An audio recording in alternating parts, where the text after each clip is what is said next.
बरेली में corona positive मरीज की पहली मौत। बरेली, कोरोना से जुड़ी इस वक्त की बहुत बड़ी खबर सामने आ रही है। दरअसल कोरोना संक्रमित मरीज की मौत हो गई है। हाजियापुर के रहने वाले 35 साल के शख्स बजीर अहमद की मौत के बाद स्वास्थ्य विभाग में हड़कंप मच गया है। मरीज कई बीमारियों से ग्रस्त था, जिसके चलते तड़के 3:22 पर उसकी मौत हो गई। पिछले हफ्ते सुपर स्पेशलिटी अस्पताल में 35 साल का शख्स भर्ती हुआ था, जिसके बाद जांच में उसकी कोरोना रिपोर्ट पॉजिटिव आई थी। इसके बाद पीड़ित के परिवार ने डॉक्टरों से दोबारा सैंपलिंग करने की अपील की थी, क्योंकि परिवार का कहना था कि पीड़ित की ना तो कोई ट्रैवल हिस्ट्री रही है और न ही वो लॉकडाउन के दौरान बाहर ही निकला है। ऐसे में परिवार ने उसे संक्रमित मानने से ही इनकार कर दिया था। इसी बीच बुधवार तड़के उसकी मौत की खबर ने सबको चौंका दिया। अपर मुख्य चिकित्सा अधिकारी ने जानकारी देते हुए बताया कि कई बीमारियों से ग्रसित होने के चलते उसकी मौत हुई है। फिलहाल आगे की कार्यवाही की जा रही है। आपको बता दें कि हाजियापुर का रहने वाला मृतक अपने पीछे 3 बच्चों, बीवी और मां को छोड़ गया है। मृतक डॉक्टरी पेशे से ताल्लुक रखता था।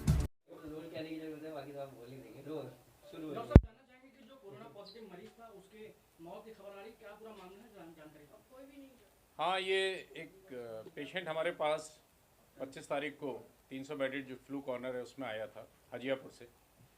ये patient respiratory distress, impending ARDS और डायबिटीज़ की हिस्ट्री के साथ आया था। काफ़ी कमज़ोर था। इसको हिस्ट्री लेके हम लोगों ने 300 बेडेड हॉस्पिटल में सैंपल कलेक्शन के लिए उसी समय क्वारंटीन किया। बाद में इसकी हालत को देखते हुए डिस्ट्रिक्ट हॉस्पिटल और फिर वहाँ से SRM श्री राम मूर्ति स्मारक मेडिकल कॉलेज में रेफ़र किया।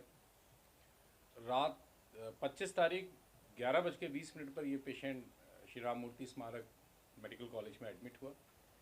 पेशेंट को सांस लेने में बहुत तकलीफ़ थी। अनकंट्रोल डायबिटीज़ थी पिछले 4-5 सालों से, और लंग के साथ साथ इसको कई सिस्टम इन्वॉल्व थे। इसके अतिरिक्त वहाँ पर इसको ट्रीटमेंट देते रहे, और जब इनकी रिपोर्ट 27 तारीख को आई, यद्यपि पूरे प्रिकॉशंस लिए जा रहे थे क्योंकि कोविड हॉस्पिटल के L2 के रूप में SRMS हमारे यहाँ नामित किया गया है, पूरे प्रिकॉशंस लिए जा रहे थे। 27 तारीख को ये पेशेंट कोरोना पॉजिटिव की रिपोर्ट आई। उसके बाद इनके परिवार के लोगों को क्वारंटीन किया गया।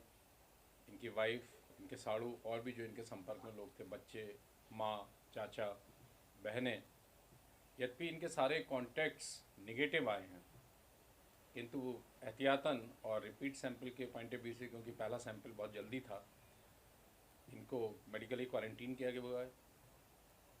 जो पेशेंट थे, ये इनकी हालत बिगड़ती गई और आज सुबह 29 तारीख को 3:42 पर ICU में ही वॉज डिक्लेयर्ड डेड।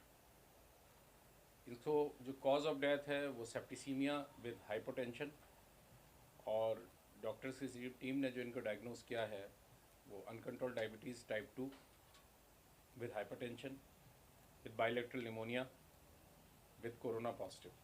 क्योंकि सर आपने बताया कि कोरोना पॉजिटिव मरीज थे, इनकी डेथ हो गई है, तो अब जब बॉडी डिस्पोज की बात आएगी तो कैसे इनको डिस्पोज किया जाएगा और क्या कुछ अहम बातें डिस्पोज के दौरान मद्देनजर रखी जाएंगी? देखिए, शासन ने इस बाबत पहले से ही एक बहुत स्पष्ट गाइडलाइन जारी की हुई है। उसी के अनुपालन में जिलाधिकारी द्वारा नामित अधिकारी, CMO के द्वारा उपलब्ध कराई गई शव वाहन, और जो भी स्टाफ मॉर्चरी से लेके और इनके क्रेमेशन तक इन्वॉल्व रहेगा, सबको टेक्निकली ट्रेंड किया जाना है। अधिकांश उसमें से ट्रेंड हैं। Complete aseptic measures, complete precautions, जैसे मास्क, PP किट, ग्लव्स, जो भी कंप्लीट मेजर्स हैं उनको ध्यान में रखना है। बॉडी जिपर बैग में रखी गई है। जब बॉडी को ग्रेवयार्ड तक लाएंगे तो उसको जिपर बैग में ही लाएंगे, और एक स्पेशल जो हमारा हर्षमैन है उसके द्वारा आएगी। सोशल डिस्टेंसिंग का पूरा पालन किया जाएगा। इसके साथ साथ ये भी सुनिश्चित किया जाएगा कि वहाँ पर अनावश्यक भीड़ इकट्ठा ना हो, और जैसा कि दिशा निर्देशों में स्वतः निर्गत है, पहले से इस चीज़ को स्पष्ट कर दिया गया है कि बॉडी को छूने की परमिशन नहीं दी जाएगी। यदि किसी को कोई इबादत या कोई दुआ या कोई पूजा या कोई वर्शिप या कोई संस्कार इस तरीके का करना है तो पास में खड़े होकर इनके लिए प्रार्थना कर सकते हैं।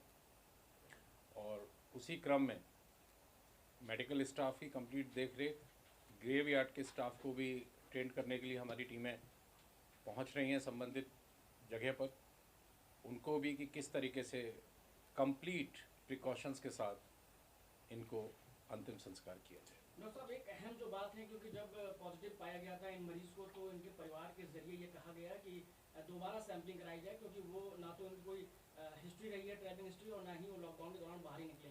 ऐसे में क्या पूरी तरीके से हम ये मानकर चलें कि जो मौत हुई है कोरोना के चलते हुई है या फिर जो पुरानी बीमारियाँ थी उनके चलते? देखिए, ये स्पष्ट है कि ये जब पेशेंट आया था तो इसको अनकंट्रोल डायबिटीज़ थी, ब्लड प्रेशर था, और भी मल्टी सिस्टम एलिमेंट्स इन्वॉल्व थे, कोरोना भी पॉजिटिव था, और जो कॉज ऑफ डेथ है वो हाइपोटेंशन है और साथ में सेप्टिसीमिया है। तो इसका मतलब ये है कि बॉडी सेप्टिक स्टेट में थी, मल्टी सिस्टम डिसफंक्शन था बॉडी में, और सोली इसको हम कोरोना का कॉज नहीं मानेंगे।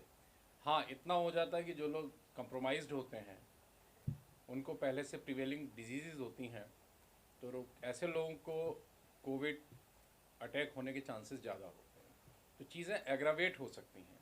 लेकिन कॉज ऑफ डेथ है वो as per the doctors specialized team examine the patient and did everything possible with the patient. Patient was also kept on ventilator, तो उसके बाद में पेशेंट सकम्ड। इट मीन्स कि body slowly multi system failure की तरफ जा रही थी, और ultimately patient went into septicaemia.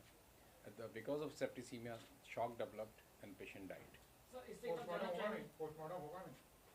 देखिए, ये इस केस में पीएम का कहीं से कोई जिक्र नहीं है। इसलिए जिक्र नहीं है कि कोई अनसर्टेनिटी इन्वॉल्व नहीं है, कोई इस तरीके की कैजुअलिटी इन्वॉल्व नहीं है।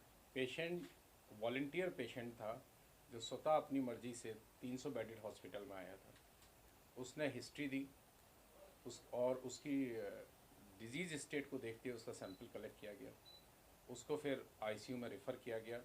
तो आई डोंट थिंक सो कि पोस्टमार्टम इज़ रिक्वायर्ड। फिर भी मैं इसमें हायर बॉडी से इंस्ट्रक्शंस ले लूँगा। अभी उसके घर वालों से बात हुई तो उन्होंने एक पर्टिकुलर प्लेस उसके क्रिमेशन के लिए डिसाइड किया है। टाइम येट नॉट कन्फर्म्ड, जैसे ही टाइम कंफर्म होता है मैं आपको बताऊंगा।